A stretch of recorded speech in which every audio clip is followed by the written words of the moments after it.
یہ جلدی جلدی تشریف رکھتے جائیں اور آگے آ جائیں، آگے آگے آ جائیں، خلاؤں کو پور کر لیں۔ محترم حضرات، بسم اللہ الرحمن الرحیم۔ سب سے پہلے میں مولانا کا انتہائی مشکور ہوں کہ اپنی انتہائی جو ہے مصروفیات اور باوجود جسمانی علالت کے انہوں نے ہمیں وقت دیا، ہم ان کے شکر گزار ہیں۔ اللہ تعالیٰ سے دعا گو ہیں کہ اللہ تعالیٰ ان کو صحت و تندرستی عطا فرمائے اور وہ اسی طرح دین حنیف کی خدمت کرتے رہیں اور اس کی جو ہے وہ اشاعت کرتے رہیں۔ اور میں آپ سب کا بہت مشکور ہوں کہ آپ نے اپنے قیمتی وقت میں سے ہمیں وقت دیا اور ہماری اس نشست میں آپ تشریف لائے۔ محترم حضرات، سوال و جواب کی باقاعدہ نشست کا آغاز کرنے سے پہلے میں چند قواعد و ضوابط بیان کرنے لگا ہوں۔ براہ کرم آپ ان قواعد کا خصوصی خیال رکھیں۔ ان میں سب سے پہلے یہ ہے کہ سوال مختصر کریں اور سادہ اور مہذبانہ ہو۔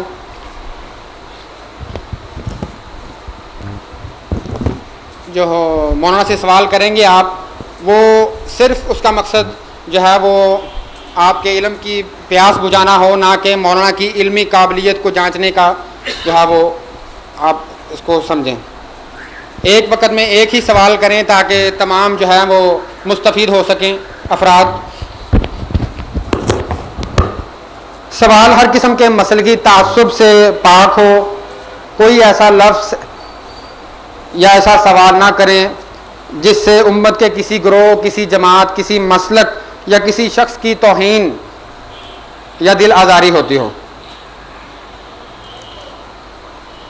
اگر آپ مولانا کے جواب سے متفق نہ ہوں یا مزید کوئی حوالہ ثبوت لینا چاہیں تو یہاں کی بجائے آپ مولانا کے ہاں جمعہ جو ہے پڑھ لیں یا فتاوی آن لائن پہ بذات خود چلے جائیں اور وہاں پہ جو ہے وہ اپنے سوال کا جو حوالہ آپ کو چاہیے ہوگا وہ آپ وہاں پہ لیں۔ یہاں تکرار یا بحث و مباحثہ نہ کیجیے۔ خواتین سے گزارش ہے کہ وہ اپنے تحریری سوالات ادھر ہال میں پہنچا دیں تاکہ ان کے بھی جواب دیے جا سکے۔ اور آپ کو یہ بتاتا چلوں کہ ہمارا یہ ہفتہ وار پروگرام ہوتا ہے، اس میں ہم شہر کے اچھے پڑھے لکھے اسکالرز بلاتے ہیں اور ان کو یہاں پہ دعوت خطاب دیتے ہیں۔ تو یہ بھی اسی سلسلے کی ایک کڑی ہے اور کہ آج مولانا ہمارے پاس موجود ہیں۔ ہر جمعہ کو مغرب کے بعد ہمارا یہ پروگرام ریگولرلی ہوتا ہے۔ تو آج کے ساتھ آئندہ میں آپ کو میں یہ دعوت دیتا ہوں کہ آپ ہر جمعے تشریف لائیں۔ اچھے اور پڑھے لکھے اسکالرز ہم یہاں پہ انوائٹ کرتے ہیں۔ انشاءاللہ آپ جب بھی آئیں گے آپ کو مزہ آئے گا یہاں پہ۔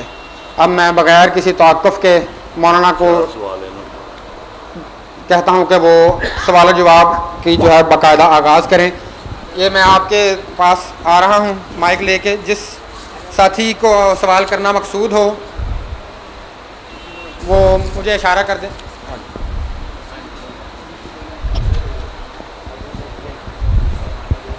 السلام علیکم۔ وعلیکم السلام ورحمۃ۔ جی یہ سب سے پہلا سوال ہے یہ کہ ہمیں قرآن اور حدیث کی روشنی میں یہ بتائیں کہ یہ کیمرہ لگایا ہوا ہے، اس کی تصویر جائز ہے یا نہیں؟ جی مولانا۔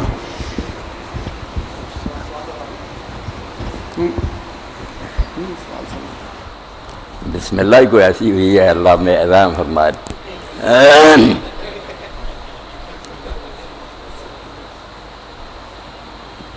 جیسے میرے بھائی ذیشان نے کہہ دیا کہ جو باتیں تکرار کی ہیں، بحث کی ہیں، علمی قسم کی ہیں نا، کہ جائز نہ جائز، اس کے لیے تو موقع کیا جمعہ کے دن بعد میں اثر تک میں بیٹھتا ہوں، وہاں آئیں حوالے دیکھیں یا پھر فتاوی آن لائن پر پوچھیں۔ باقی ناجائز ہونے کی بات تو آپ کے سامنے، اگر میں اس کو ناجائز سمجھتا تو انہیں اجازت نہ دیتا۔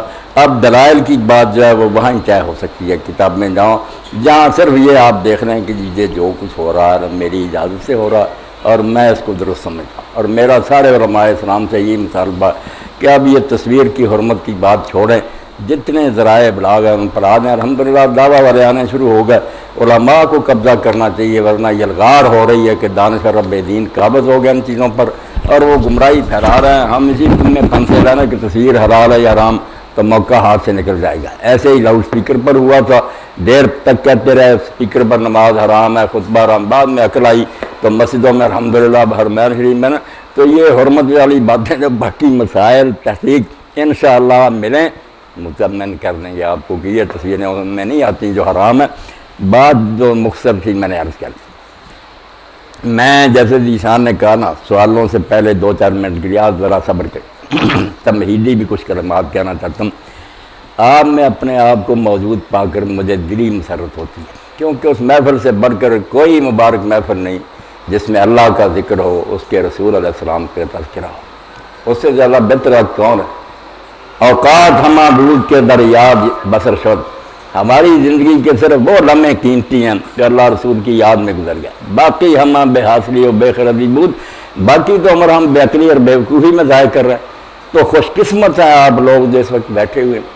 حضرت سیدنا معاویہ رضی اللہ تعالیٰ عنہ کہتے ہیں رسول کریم علیہ السلام تشریف لائے، لوگ بیٹھے تھے، آپ نے فرمایا کیوں بیٹھے ہو؟ انہوں نے کہا اللہ کے رسول ہم صرف اللہ کے دین کے تذکرے کے لیے بیٹھے ہیں۔ تو آپ نے قسم دی کہ واقعی اللہ کی قسم تم اس لیے بیٹھے ہو، اور ساتھ ہی کہا کہ مجھے تمہاری نیتوں میں کوئی شک نہیں، مگر جبریل علیہ السلام نے جو بات تمہارے بارے میں آ کر کہی اس کی وجہ سے میں پوچھا کہ واقعی اس لیے بیٹھو کہ اتنا درجہ ہے کہ اللہ کی طرف سے پیغام آیا کہ جو کسی مکان میں یا مسجد میں لوگ اکٹھے ہوتے ہیں، میری کتاب پڑھتے پڑھاتے ہیں، ان کے اوپر فرشتے جو ہے نا وہ سکینہ لے کر اترتے ہیں، ان کو اللہ کی رحمت گھیر لیتی ہے اور اللہ اپنی بارگاہ میں عرش عظیم پر ان کا تذکرہ کرتا ہے۔ اس لیے آپ جہاں جو بیٹھے ہیں اپنی قسمت پر ناز کریں کہ اللہ نے آپ کو توفیق دی کہ دین کی باتیں سننے کے لیے، اور ساتھ ہی یہ بات بھی آپ کے علم میں رہنی چاہیے، یہی میرا مشن ہے اور اس پر میں جمع ہوا ہوں کہ آپ میں سے کئی لوگ کسی مسلک کے ہوں گے، کوئی کسی میں نام نہیں لیتا، صاحب آپ جانتے ہیں کہ کوئی کسی خیال کا کسی کوئی بات نہیں، ایک رشتہ جس نے مجھے اور آپ سب کو اکٹھا کر رہی ہے۔ بدقسمتی یہ ہے کہ اس رشتے کو بھول کر چھوٹی جو ہے نا تقسیمیں یا نسبتیں ان کو ہم نے ترجیح دے دی کہ یہ اہل حدیث ہے، یہ بریلوی ہے، یہ دیوبندی ہے، یہ شیعہ۔ جو اصل بات تھی کہ اللہ کے رسول کی نسبت سے ہم سارے لوگ جو ہے عدل 7,000 ماجک، ہم لاکھوں ہوں مشرق سے مغرب تک، مگر ایک رشتہ میں پروئے ہوئے کہ اللہ کے رسول کا نام لیتے ہیں۔ جزء مال آیا انفاقت، ہم کتنا آپس میں جھگڑے اور بحثیں، ایک درخت کی ٹہنیاں۔ جاد ایک ہے، جب تک کوئی شخص اس بات کا انکار نہیں کرتا کہ میں حضور کے قول کو حجت نہیں مانتا، آپ اس کو اپنا بھائی سمجھیں۔ جو اس نے تحقیق کی نا، اگر آپ غلط سمجھتے پیار سے سمجھائیں، وہ اسلام سے نہیں نکل سکتا، اسی چشمے سے وہ پانی پی رہا جس سے آپ پی رہے ہیں۔ اس لیے اللہ کے لیے ایک ہوں، مل کر رہیں، بات پیار محبت سے اگر آپ سمجھانا چاہتے ہیں سمجھا لیں، مگر دلوں میں یہ بات بٹھائیں کہ آپ میں سے کوئی کافر نہیں، کسی کا اسلام سے نکلنا یہ سوچا بھی نہیں جا سکتا۔ یہ تکفیری گروہ جو خارجیوں سے پیدا ہوا اب بھی مختلف شکلوں میں جنم لے رہا، اور ان پر اللہ کا عذاب ہے کہ ایک جماعت سے دوسری جماعت بنتے جا رہے ہیں اور آپس میں بھی کافر کہتے ہیں۔ یہ اللہ کی طرف سے ان پر مار پڑی ہوئی ہے، کلمہ گو کو کافر کہتے ہیں۔ لوگ ایرانیہ کہہ رہے ہیں کہ اللہ ایک ہے، رسول اللہ ہمارے پیغمبر ہیں، اس کے بعد کون سی وجہ ہے کہ آپ انہیں کافر کہیں؟ یہ باتیں ذہن سے نکال لیں، پھر سوال جو ہے نا ماشاءاللہ جو جی چاہتے۔ اب بسم اللہ کریں۔ مسلم ہیں آپ، میرے بھائی ہیں، کسی بات سے مجھے اختلاف ہوگا میں کہہ دوں گا میری سمجھ میں یہ بات اس طرح نہیں اس طرح، مگر جو اس کے خلاف سمجھے گا میں اس کو بھی سمجھوں گا کہ وہ مسلم ہے، میرا بھائی ہے، اس نے بھی دین سے اگر وہ بات سمجھی اللہ اس کی نیت کا بھی اسے اجر دے گا، غلطی بھی ہوگی تو اللہ معاف کرنے والا۔ پوچھیں آپ سوال۔ یہ شاہ صاحب کے سوال بھی ذیشان پکڑ لینا، یہ بھی سنانے۔ لونڈی ایک احادیث جتنے بھی ہم پچھلے پڑھ چکے ہیں قرآن و حدیث کا، اس میں لونڈیوں کا ذکر ہے۔ لونڈی کیا تھی، اس کا کیا رشتہ تھا، کیا وہ بچے پیدا کرتی تھی، کیا بیوی اور لونڈی میں فرق تھا، یہ ذرا واضح کر دیجیے۔ میں بیان کر دوں گا، مگر یہ بات بھی آپ کو یاد رکھنی چاہیے کہ سوال آپ وہ کریں جو آپ سے متعلق ہے، آپ کو کوئی نفع ہے دنیا آخرت میں۔ میں جو ہے نا معلومات کی خاطر وہ آپ ملے بے شک پوچھیں، مگر ان کا کوئی وقت نہیں کہ سب لوگ جمع ہوں. ایسی بات جو سب کے لیے نفع بخش ہو، سے کوئی نصیحت ملے دین کی بات. اب لونڈیوں کے بارے میں نہ اب لونڈیاں ہیں نہ کوئی عالم مانتا ہے، وہ زمانہ میں جی سمجھا دیتا ہوں، مگر فائدہ کوئی نہیں اس بحث کا. کسی کے پاس لونڈی نہیں، نہ کوئی بات ہے. لونڈی کیا تھی؟ لونڈی غلام ترجمہ لوگ اردو میں کر دیتے ہیں. عربی زبان میں لفظ جو قرآن مجید میں ہے وہ ما ملکت ایمانکم ہے، کہ جن کو تم نے طاقت سے حاصل کیا، میدان جنگ میں تم نے ان کو پرزنر بنایا، قیدی بنایا. قسمت سے بری سے جنگ ہوگی دو ملکوں کی اعلان جنگ کے ساتھ، یہ نہیں کہ سرحد پار کرے اور کسی عورت کو پکڑا ہے، باقاعدہ جنگ ہو گئی اور اس میں انہوں نے ہمارے لوگ پکڑ لیے، ہم نے ان کو پکڑ لیے. وہ جنگی قیدی جو نا وار پرزنر، ان کو عربی میں کہتے ہیں ما ملکت ایمانکم. وہ کافر بھی لے جائیں گے، ہم بھی پکڑ لیں گے، طاقت سے پکڑ لیا انہوں. اب ان کا کیا حال تھا کہ وہ عورتیں حاصل ہو گئیں. ان کے لیے ایک تو یہ کہا ہم چھٹی دے دیں اپنے وطن کو چلی جاؤ، ہماری عورتیں وہاں پکڑی رہتی، ہم ان کی چھوڑ دیتے. ہماری سادگی پر کافر تاریاں بجاتے کہ بے وقوف قوم ہے. ہاں ہمارے قیدی آگے جیسے آپ نے دیکھ دیا کہ سکھ چھوڑ دیا، ہماری لاشیں آ گئیں ادھر سے. ایسے احمق بننا چاہتے بنے. اللہ جو ہے نا وہ دین دیتا ہے جو پریکٹیکلی عمل کے قابل ہے، کہ اگر وہ بھی چھوڑتے ہیں تبادلہ کرتے ہیں تو کر لیں. جنگ ختم ہو، ان کے قیدی ان کو دے دیں، اپنے واپس لے لیں. اب اس پر دنیا متفق ہو گئی ہے، جنیوا کانفرنس میں طے ہو گیا کہ جنگ ختم ہونے کے بعد قیدیوں کا تبادلہ، وہ مسئلہ گیا ختم ہو. اگر کوئی تبادلہ نہ کرے پھر یہ بھی صورت تھی کہ ہم فدیہ لے لیں. انہوں نے ہمیں جنگ چھیڑ کر نقصان پہنچایا، ہمارے پاس ان کے بہت سے قیدی ہیں، مگر اس کا معاوضہ کوئی طلب کر لیں کہ اتنا معاوضہ دو ایک قیدی کا، یہ فدیہ کرا دیں. اس کی بھی اجازت. مفت چھوڑ دیں، احسان کریں کہ اچھا ان سے سلوک کریں، اثر پڑے گا، اس کو من کہتے ہیں قرآن میں، یہ بھی جائز ہے.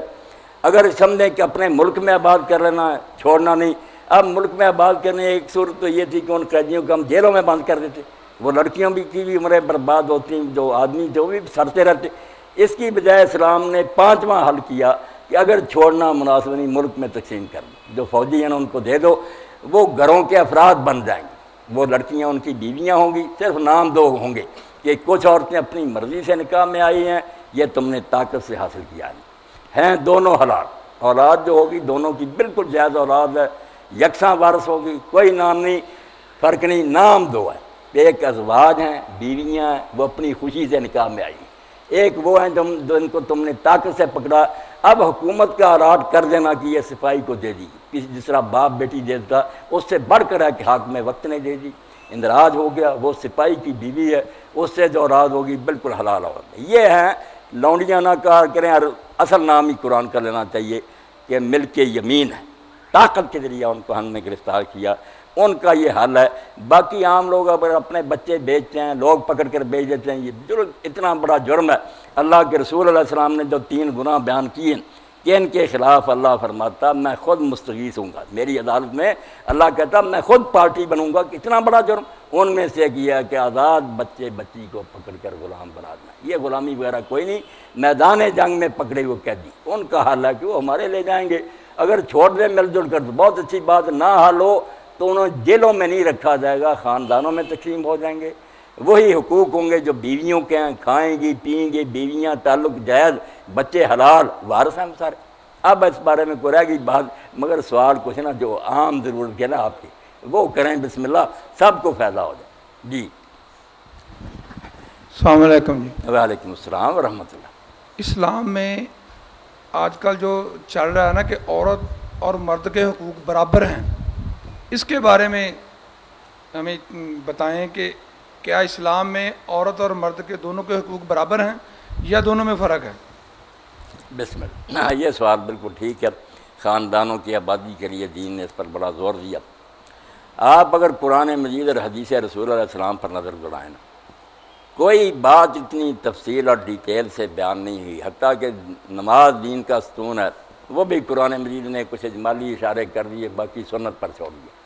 مگر یہ عائلی زندگی جو ہے، خاوند بیوی کا مسئلہ، یہ قرآن کی نگاہ میں اتنا اہم ہے کہ آپ پڑھیں کون سے رشتے حرام ہیں، دودھ پینے سے کیا اثر پڑتا ہے، طلاق کس صورت میں ہوگی، سارس کس طرح مقرر کیے جائیں گے، بعد میں رجوع کیسے ہوگا، عدت ہے، زہار ہے، ماں کہہ دیتے ہیں آپ. اتنے مسائل اس کے بیان ہوئے نا کہ نماز روزے حج کے بھی بیان ہوئے. اللہ سمجھتا ہے کہ معاشرے کی بنیادی اینٹ جو ہے نا جس پر اسلامی معاشرہ استوار ہوگا وہ خاوند بیوی کا صحیح تعلق ہے. یہ گھر میں ٹھیک رہیں گے نا، ان کی محبت سے جنم لینے والے بچے بھی صحیح تربیت پائیں گے، ایک اچھی نسل جنم لے گی۔ اگر یہی لڑتے جھگڑتے رہیں گے آنے والی نسل کو کیا تیار کریں گے؟ اس لیے خاوند بیوی کے بارے میں جو بیان ہوا نا قرآن و سنت میں، کسی مسئلے کا کھول کھول کر اللہ نے بیان کیا۔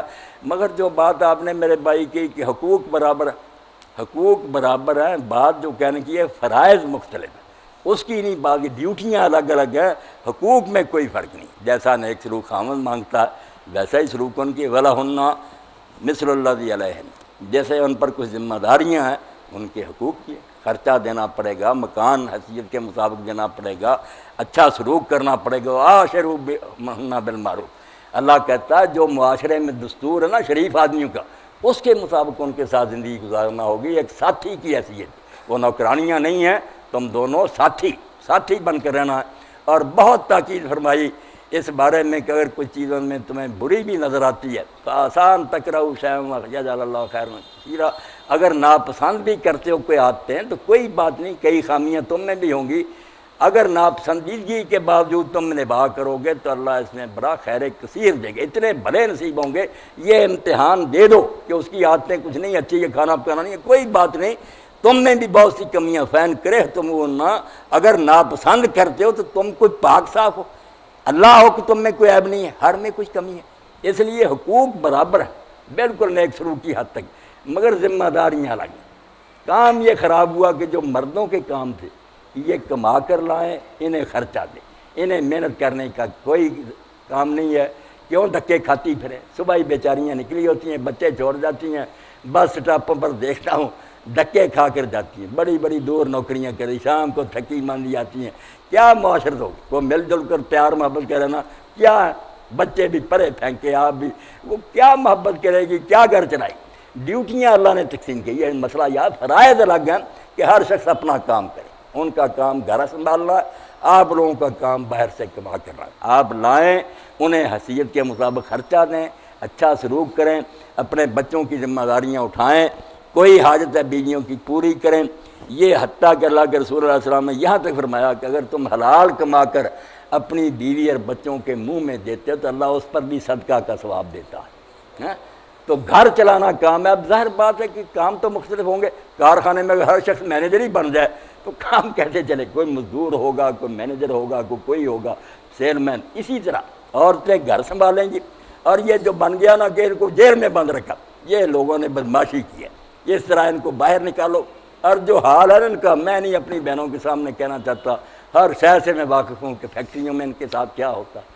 سیکٹری حاجی صاحبان رکھ لیتے ہیں، ساتھ ہی کمرہ حرام زدگی کرتے ہیں، وہیں غسل کرتے ہیں، مہینہ کے بعد عورت بدل لیتے ہیں، بیچاریوں کی عزت لٹ، کچھ نہیں انہیں ملا، تباہ ہو گئی۔ اگر عزت سے گھر بیٹھتی ملکہ بن کر کہ ہمیں کمانے کی کوئی ضرورت نہیں، یہ کام تیرا ہے۔ اور بچے جو ہے نا، یہ کہتے ہیں بچہ جاننے کی مشین۔ آپ ایک اچھی بات کا نام غلط رکھ لیں ہیں تو بدماشی سے رکھ لیں، یہ مشین ہے۔ اور ماں جو بچہ جانتی ہے اور اپنی گود میں ایک مجاہد مومن غیرت مند مسلمان بنا کر دیتی ہے، آپ لوگوں کی ہزاروں جو ہے نا خوبیاں مردوں کے اس کے مقابلے میں ایک ہی خوبی بہت بڑی ہے۔ اگر اس نے ایک خالد بن ولید جان لیا، ایک عمر خطاب امت کو دے دیا، کیا کریں گے آپ لوگوں کے کارخانوں کو اور عدالتوں کو؟ کچھ بھی نہیں مردوں کی چیزیں۔ اس لیے اللہ کے رسول علیہ السلام کے پاس جب حضرت اسماء بنت یزید آئی، بیوقوف بنایا ہمیں کہ کیا عورتوں کے کام نکمے؟ بھائی کیوں نکمے؟ گھر سنبھال کر بیٹھے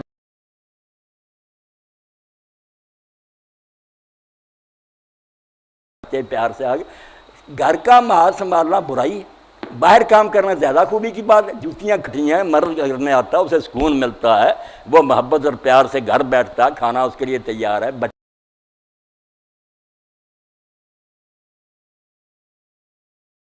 کھاتے ہیں مرد، بڑے بڑے امیر آدمی ہمیں ٹھوکریں مارتے ہیں، ہم کما کر لاتے ہیں، کیا بڑا اچھا کام ہے، اور عورتوں کی کوئی بےزتی۔ تو اسماء بنت یزید آئیں رضی اللہ عنہ، اللہ کے رسول علیہ السلام سے پوچھا کہ اللہ کے رسول، مرد جہاد کرتے ہیں، وہ جمعہ کی نماز میں شریک ہوتے ہیں، جنازوں کے ساتھ جاتے ہیں، ہمیں کیا ملتا؟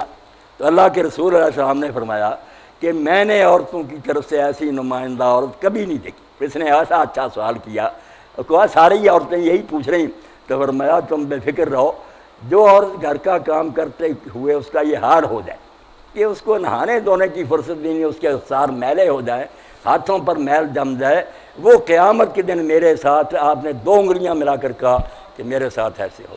ماں وہ کم کر، مگر یہ حرام زادوں نے بدماشی پھیلانے کے لیے کہ ترقی کے نام پر گھروں سے نکال لو، پھر آسانی سے شکار ہاتھ ہو جائے گا۔ آپ سب جانتے ہیں، اخباروں میں جو ریپ آپ پڑھتے ہیں کہ 5 6 حرامی ایک وقت میں بچیوں کے ساتھ کر، یہ سوچا تھا کبھی؟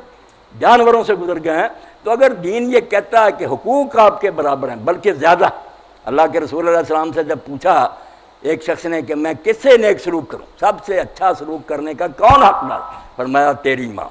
پھر پوچھا، فرمایا تیری ماں۔ پھر پوچھا، فرمایا تیری ماں۔ چوتھی مرتبہ پوچھا، فرمایا تیرا باپ۔ اور قرآن مجید میں دیکھ لیں، جہاں ذکر آیا اللہ کی توحید کے بعد، پہلے تو ماں باپ کا درجہ دیکھیں کہ اللہ نے اپنے ساتھ ملایا، پہلے میرے ساتھ شریک نہ کرو، اگلا حکم یہ ہوتا کہ جنہوں نے تجھے جنا ہے ان کے ساتھ اچھا سلوک کر۔ یہ نہیں صرف خرچہ دے، احسانہ، اعلیٰ سے اعلیٰ سلوک ان کے ساتھ کر، ہوں بھی نہ کہنا اور کبھی ان کے ساتھ سرکشی نہ کرنا۔ اور وہاں بھی آپ دیکھ لیں والد کا ذکر جو ہے وہ ضمن نہیں گزر گیا کہ ماں باپ کے ساتھ نیک سلوک کر، الگ نہیں۔ آگے جتنی تفصیل آئے گی کہ ماں نے تجھے پیٹ میں اٹھایا، ماں نے تجھے جنا، ماں 2 سال تجھے دودھ پلاتی رہی، ساری مشقتیں اور تکلیفیں ماں کی اللہ بیان کرے گی۔ اور اسی کے لیے اللہ کے رسول نے کہہ دیا کہ جو ماں کو دکھ دینے والا نہ اللہ اس نے اس پر جنت حرام کر دی۔ اللہ کہتا تیرا میری جنت میں کیا کام ہے؟ حرامی تو نے اس ماں کی بے عزتی کی۔ جب بستر خراب ہو جاتا تھا بیچاری ادھر لیٹتی تھی، تجھے دوسری طرف ہٹاتی۔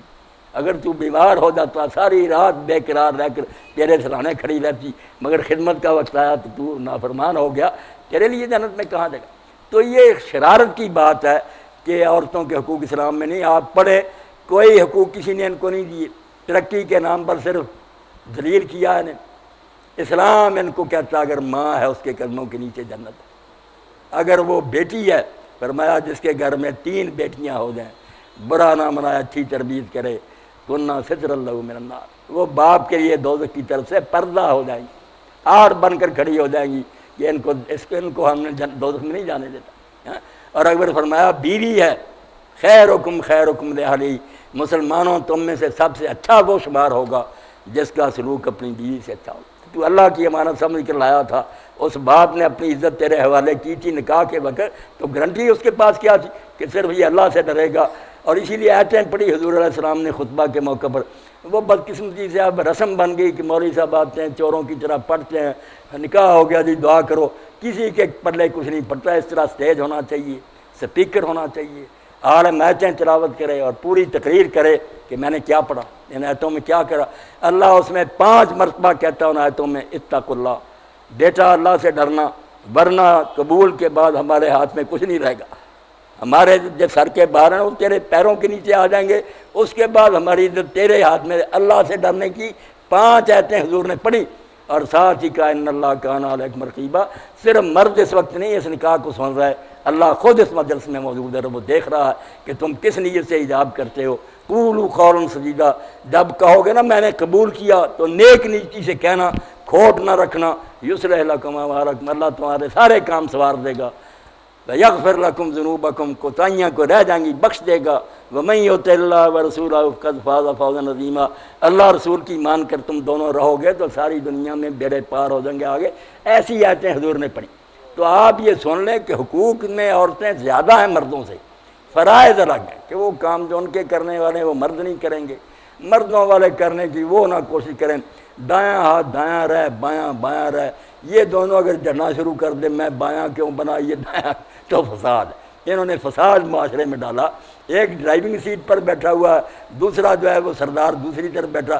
اگر سارے جھگڑیں کہ میں ہی ڈرائیور بننا، وہ کہا نہ ڈرائیور کسی نے نہیں بننا، سب سیٹ ہی بنیں گے، گاڑی چلے گی۔ عورت عورت رہے، مرد مرد رہے، حقوق مانگے، کوئی نہ حق اسلام نے دیا ہم سے پوچھے، سب سے بڑھ کر دیا، مگر دائرے الگ الگ رکھیں کہ آپ گھر سنبھالیں، یہ باہر کا دھندا کریں۔ حضرت رسول کریم علیہ السلام نے خود فیصلہ فرمایا کہ علی باہر سے کام جو کرنے ہیں وہ تو نے کرنے، جو گھر میں کرنے ہیں وہ فاطمہ نے کرنے۔ بہت اچھی تقسیم اگر ہو جائے، یہ بھی آرام سے بچیاں بیٹھیں گی، کیا ضرورت ہے دھکے کھانے کی، کما کر یہ لائے گا یہ ملکہ بنے۔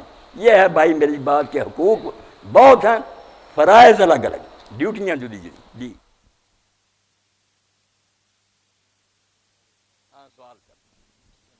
مختصر ہے، یہ سوال ذرا ضروری تھا نا، بچیاں بھی سن رہی ہیں، بچے بھی، یہ زیادہ وضاحت طلب تھا۔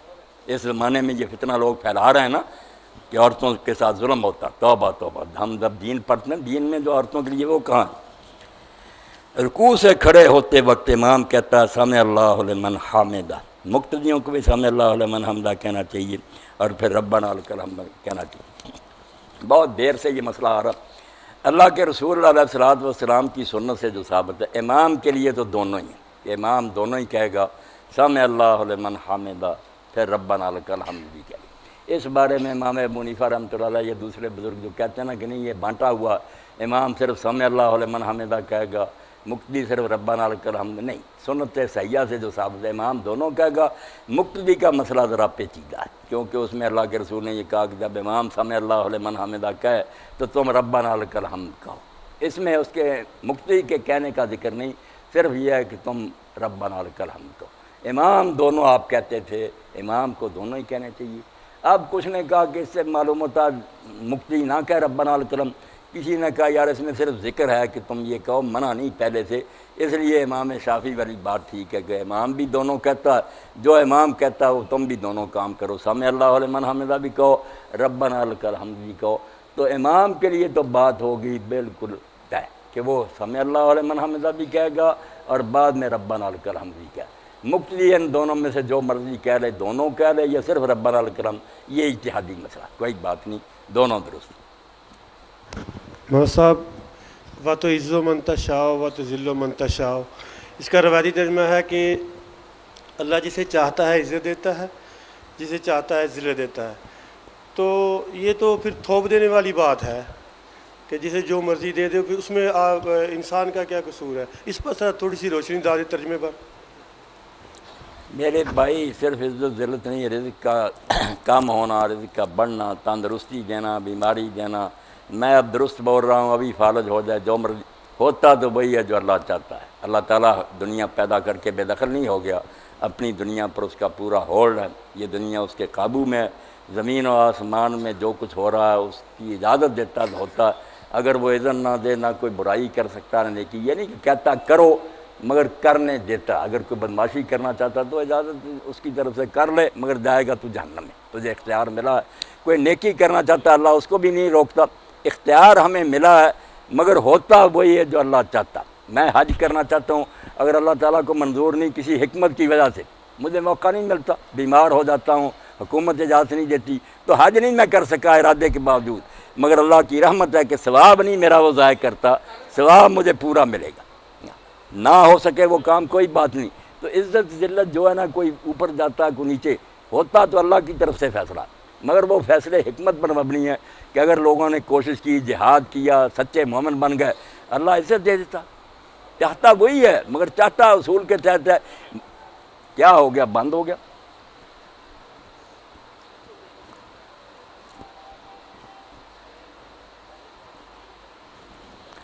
اللہ اکبر۔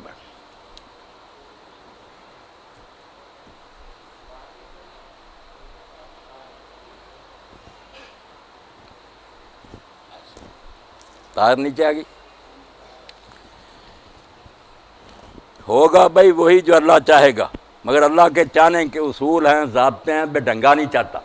اللہ چاہے گا تو رزق فراخ کرے گا، مگر کوشش کرنی پڑے گی، دکان کھولیں، کھیت میں ہل چلائیں، محنت کریں، انشاءاللہ اللہ رزق بڑھا دے گا۔ گھر میں بیٹھیں گے، جیسے حضور علیہ السلام نے فرمایا، تو دروازے بند کر کے بیٹھ جاتا ہے اور کہتا ہے اللہ مجھے رزق دے، اللہ تعالیٰ ایسے بندے کی دعا قبول ہی نہیں کرتا کہ ہاتھ پاؤں جو دیے تھے وہ کیوں نہیں ہلاتا؟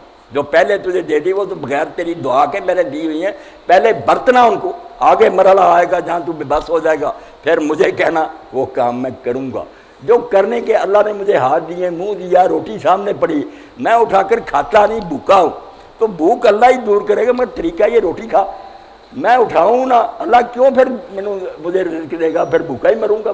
تو چاہتا اللہ ہی ہے، مگر اس کا ہر چاہنا حکمت اور ضابطے کے تحت، بخشتا ان کو یہ جن کو چاہتا، مگر بیان فرما دیا کہ بخشوں گا ان کو جو اللہ رسول کی اطاعت کریں گے۔ سزا دیتا وہی ہے، کوئی نبی ولی نہیں دے سکتا، مگر سزا انہی کو دے گا جو مجرم اور باغی ہوگی۔ نا اس کا چاہنا عدل پر مبنی ہے، بے ڈنگی نہیں، کہندی لاٹھی ہے جس کے لگ گئی، اصول کے تحت۔ اور اگر ظالم کو بھی موقع ملتا ہے فرعون کو دے دیتا، یزید کو دے دیتا، تو ہمارے گناہوں کی شامت ہوتی ہے، وہ بھی غلط فیصلہ نہیں ہوتا، ہمارے کرتوت ہوتے ہیں جن کی وجہ سے اللہ ظالم کو مسلط کر دیتا۔ ظالم اپنی جگہ خوش ہوتا ہے کہ اللہ نے مجھے بڑی عزت دی، عزت نہیں ہوتی، اس کا بھی امتحان ہوتا، اس کی موت ہوتی ہے کہ کسی دن اس کے گلے میں پھندا پڑ جاتا ہے، وہ مضبوط کرسی جو ہے نا لے ڈوبتی ہے اس کو، وہ بیوقوف نہیں سمجھتا، اور ہم اپنی غلطیوں سے توبہ نہیں کرتے، کہتے ہیں اللہ نے ہم پر خواہ مخواہ ظلم کر دیا۔ اللہ نہیں ظلم کرتا بھائی، آپ کی حرکتیں اس قابل ہیں کہ آپ کے تمانچے لگیں، اللہ تھپڑ مارے درست ہو جاؤ، اللہ ٹھیک کر دے۔ تو ہے میرے بھائی، واقعی اللہ چاہے گا مثل اس کے پاس جائے گی، فیصلہ کرے گا کہ اپنی سلطنت میں نے یہ کام ہونے دینا ہے یا نہیں ہونے دینا۔ نیک ہوگا انعام ملے گا، برا کرو گے تو چھٹی دے دے گا کہ دفع ہو جا، نولی ما تولی، جدھر جانا چاہتا میں نے راستہ چھوڑ دیا، مگر یہ جاتا جہنم کو۔ جی یہ سوال کیا، یہ بھی ایک سوال ہے شاباش۔ حلقہ بنا کر اللہ اور نبی کریم صلی اللہ علیہ وآلہ وسلم کے ناموں کا بلند آواز میں ذکر کرنا چاہیے یا نہیں؟ ذکر تو سارے خفی ہونے چاہیے، دعا اور ذکر جتنے چھپا کر ہونے چاہیے، ان کے لیے پکار کر کرنا یہ کوئی ٹھیک نہیں۔ اللہ تعالیٰ فرماتا ہے ولا تجرب صلات کا، نہ شور سے پڑھو، نہ بالکل دل میں درمیانی آواز سے ذکر کیا کرو، بہت اچھی بات ہے، یہی طریقہ اللہ کے رسول کا تھا، صحابہ کا تھا۔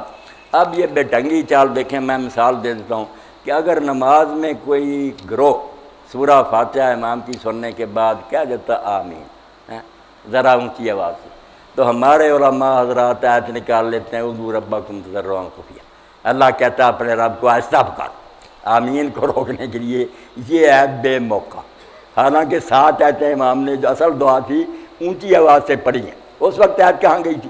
دعا تو اصل وہ تھی کہ ہمیں سیدھا راستہ دکھا، اور وہ اونچی پڑھتا رہا، اس وقت تو کوئی نہیں یہ آیت آئی کہ دعا آہستہ کرو، جب ان بیچاروں نے صرف کہہ دیا کہ یہ دعا قبول کر، یہ آیت آ گئی بے موقع، اور جب آپ شور کرتے ہیں اونچی آوازوں سے پڑھتے ہیں پھر یہ آیت بھول جاتے ہیں کہ اب اللہ بہرا ہو گیا، اب یہ ہنگامے کر رہے ہیں آپ، اب بولا ہے خدا، وہ آمین کے لیے تو تمہیں تکلیف ہوئی تھی، حالانکہ وہ بھی میں کہوں گا میرے بچے بھی سنیں آمین ایسا کہنا نہیں آیا، آمین یہ بھی کوئی بات نہیں، آپ بھی عقل کی بات کریں، جو امام ابن حمام نے کہا وہی ٹھیک ہے، حضور کہتے تھے صرف 7 جو کھڑے تھے 2-3 آدمی انہیں سنتی تھی آواز، آرام سے کہنی چاہیے، جیسے نماز کے علاوہ دعا ہوگی یا آپ اب کریں گے تو یہی ہوگا، اتنی اونچی سے آواز کریں گے آمین آمین، 2 ساتھی سنیں چپ بھی نہیں رہیں گے شور بھی نہیں کریں گے، تو یہ کوئی آمین یا آمین کوئی نہیں آیا، ایسا جہر بھی کوئی نہیں اور ایسی آہستہ بھی کوئی نہیں، کسی کو پتہ ہی نہیں چلا کہ یہ جاگتا سویا ہوا، تو آپ اتنا کہہ دیا کریں۔ ابن حمام حنفی عالم ہے، کہتے ہیں اگر یار یہ کیس میرے سامنے آ جاتا اور میری دونوں پارٹیاں مان لیتی تو میں کہتا ہوں کہ جو اونچی نہیں نا وہ ہے جس سے کان پھٹے، اور جو آہستہ اس کا معنی یہ نہیں کہ پاس والا بھی نہ سنے، اتنا ضرور کہا کرو کہ 2-4 سن لے آمین ہو گیا بسم اللہ۔ تو یہ بات تھی کہ یہ شور کرتے اس وقت تو عید پڑھتے ہیں یا دعا آہستہ ہونی چاہیے، جب آپ یہ حلقے بنا کر پڑھتے ہیں اس وقت آج میرے بھائی کہاں جاتے، نہ گول شور کیا کریں، آرام سے ذکر کریں، اللہ کا ذکر کریں، رسول اللہ علیہ السلام پر درود پڑھیں، دیر رات پڑھیں، اس سے زیادہ ببرکت کام ہے، مگر شور کی ضرورت نہیں، کوئی یہ ہنگامہ اور یہ حلقے اور ہو کچھ فائدہ نہیں، یہ نہ اللہ کا طریقہ نہ رسول کا نہ صحابہ کا۔ جی بسم اللہ الرحمن الرحیم۔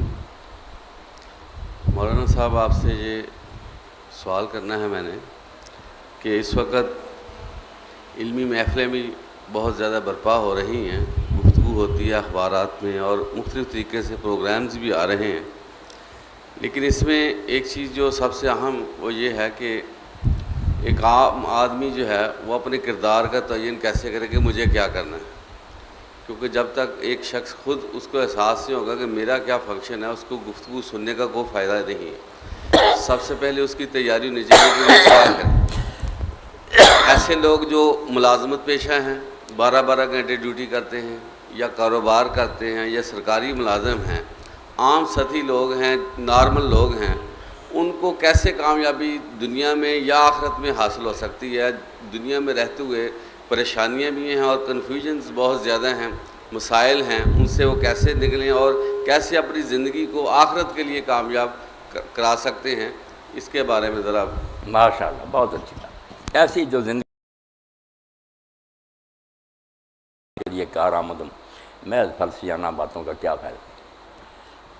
جو میرے بھائی نے یہ بات فرمائی نا اور بالکل توجہ دلائی کہ جو کچھ ہم پوچھتے ہیں یا سنتے سناتے ہیں اس سے مقصد یہ ہونا چاہیے کہ ان چیزوں پر عمل کرنا، اپنے میں تبدیلی لانی ہے، کچھ کرنا ہے، کچھ چیزیں چھوڑنی ہیں.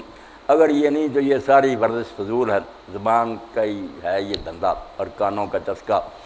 تو اس بارے میں صبح بھی ایک عالم دین میرے پاس آئے تھے کینیا سے، تو دوست ہیں اپنے بیٹھے، تو میں نے ان سے کہا کہ جو بات علی طنطاوی نے جو شام کے ایک عالم میں انہوں نے کہی نا وہ ہم سب کو یاد کرنی چاہیے. انہوں نے ایک حکایت کے پیرائے میں سمجھایا کہ اب امت کر کیا رہی ہے، اس لیے کچھ نہیں نتیجہ نکلتا، دعائیں ہو رہی ہیں، امام کعبہ رو رہے ہیں، کوئی اللہ نہیں سنتا.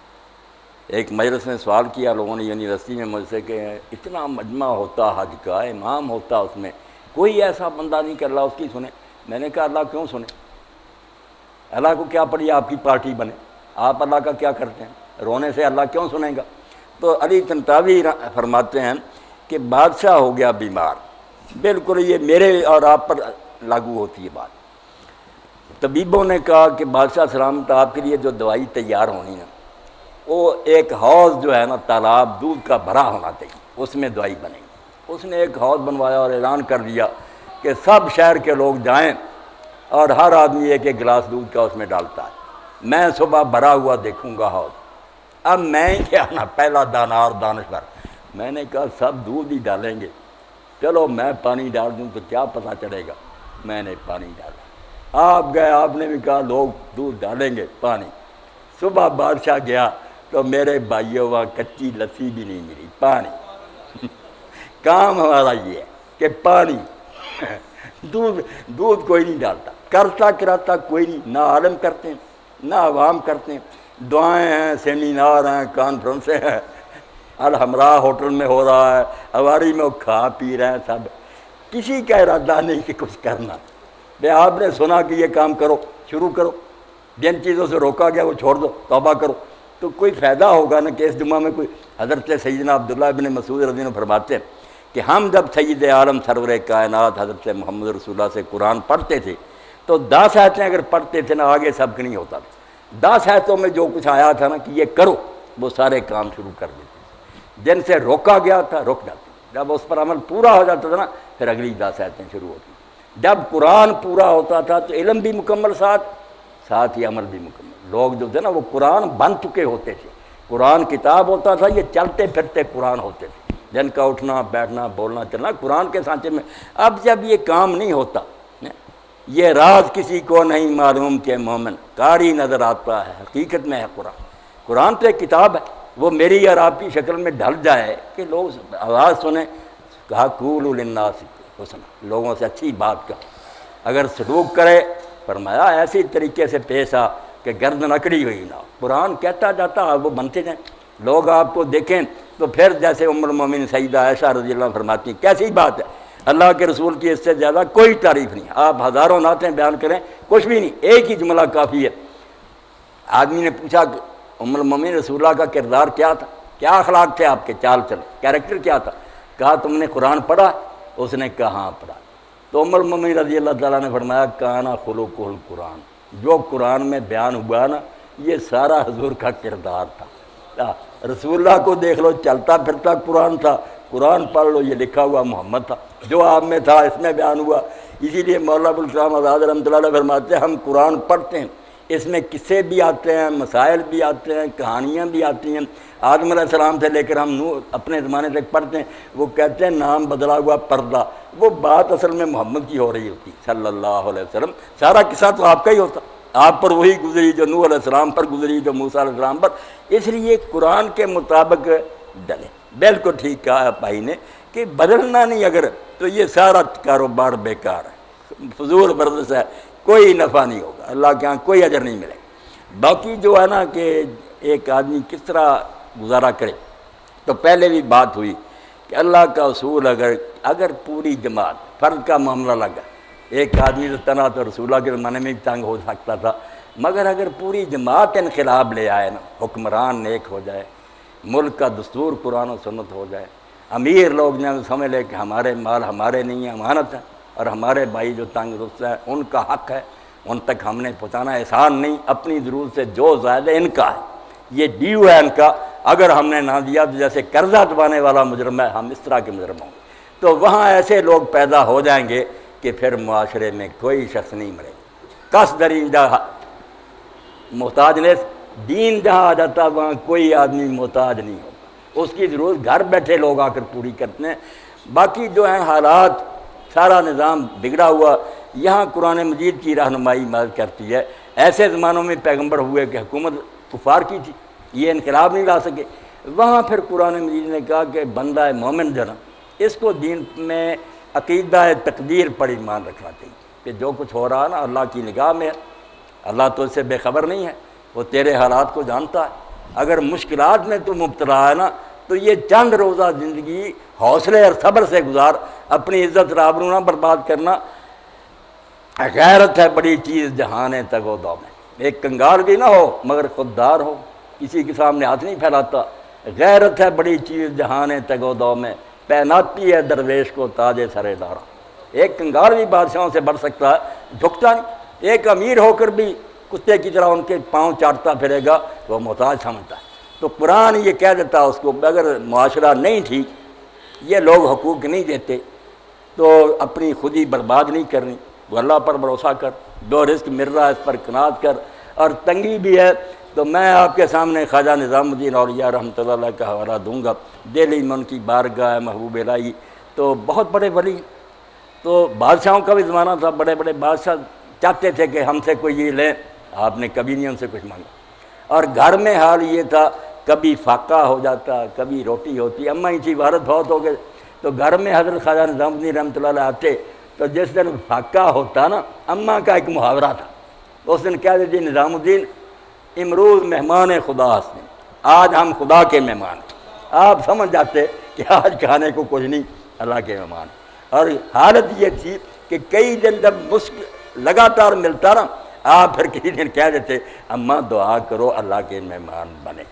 یہ ایمان جب پیدا ہو جاتا نا، غریب رہ کر بھی آدمی پریشان نہیں ہوتا، اور اگر لاکھوں کروڑوں بھی آپ کے پاس آ جائے ذرا قارون بن جائے آپ، اگر یہ قناعت نہیں، اللہ پر بھروسہ نہیں، تو یقین جانے یہی ڈپریشن اور بیماریاں اور پریشانیاں جان نہیں چھوڑیں گی۔ یہ اندر ہے علاج کہ آدمی سمجھے کہ میرا رزق اللہ کے ہاتھ میں، کوشش کرے پوری، اور مل جل کر معاشرے کو تبدیل کرنے کے لیے جہاد بھی کریں، بیٹھ نہ جائیں، سمجھیں کہ یہ ظالم تو دولت پر ہے نا قابض، یہ ہماری قسمت میں نہیں لکھا بھوکا، یہ ظالم نہیں صحیح بانٹ رہے، ہمیں چاہیے کہ مل کر ایسی صحیح اسلامی حکومت لائے جو ہمارا حق حضرت صدیق اکبر کی طرح زبردستی ان سے وصول کر ہمیں دے۔ اور ایسا وقت بھی آیا جب حضرت عمر رضی اللہ عنہ کا اگر زکوٰۃ سے مسئلہ حل نہ ہوا تو میں صرف زکوٰۃ پر نہیں رہوں گا، سب امیروں کی دولت ضبط کر کے سارے غریبوں میں برابر تقسیم کر دوں گا، میں امت کا سربراہ ہوں، یہ سب میرے بچے ہیں، کچھ بھوکے مرتے رہے کچھ کھاتے رہے، یہ نہیں ہوگا۔ اگر آرام سے دے دے ان کا حق بالکل ٹھیک ہے، ورنہ زکوٰۃ سے آگے بڑھ کر میں ساری دولت ضبط کر لوں گا اور غریبوں میں تقسیم کر دوں گا۔ اسلام جو میرے بھائی کہتا ہے نا، اس کے لیے ہم کوشش نہیں نہ کرتے، میں بیان کروں آپ سن لیں کیا ہوگا۔ اگر کوئی تنظیمیں ہوں جو ایمانداری سے جو تنظیمیں تھیں بھی، اب اس کو سانیہ ہی کہنا چاہیے، وہ بھی سیاست کا شکار ہو گئی، 2-4 سیٹوں کے پیچھے پڑ گئی، وہ انقلاب والی بات وہ بھی چھوڑ بیٹھی، میں ان سب کا ساتھی رہا ہوں، مگر وہ بات جو ہے نا وہ خراب ہو گئی، ان کے پاس بھی کچھ نہیں رہا، امت ہو گئی مایوس کہ دینی جماعتوں نے بھی کچھ نہیں دیا۔ تو حقیقت میں حل یہی ہے کہ ہم سوچیں کہ جب تک معاشرہ تبدیل نہیں ہوتا محض مسائل سے بات نہیں بنے گی، اور اگر جب تک یہ وقت نہیں آتا ہمیں اپنی قناعت اور خودداری کو نہیں چھوڑنا چاہیے، غریبی میں بھی اللہ کی رضا پر راضی رہنا چاہیے، انشاءاللہ اس میں سکون نصیب ہوگا۔ جی، اگر ایک مسلمان جماعت سے رہ جائے اور گھر میں اکیلا فرض نماز پڑھے تو اسے تکبیر کہنی چاہیے یا نہیں؟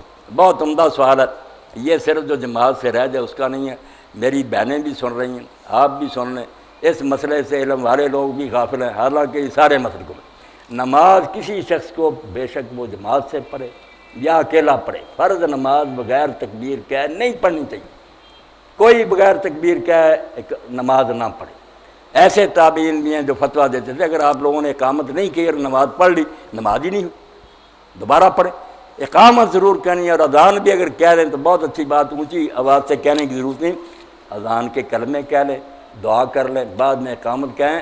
اللہ کے رسول علیہ السلام نے فرمایا اللہ اس بکریاں چرانے والے پر خوش ہوتا ہے اور فرشتوں میں فخر کرتا ہے جو دور نکل گیا مدینہ شریف سے پہاڑوں میں، اور نماز کا وقت آیا تو اس نے نا پہاڑی پر اکیلے نے اذان کی، پھر اقامت کہہ کے نماز پڑھی، اللہ فرشتوں کی اتنی لمبی قطاریں اس کے پیچھے کھڑی کر دیتا ہے جو گنی نہیں جاتی، اور اگر وہ صرف اقامت کہے تو 2 فرشتوں کو پیچھے کھڑا کر دے۔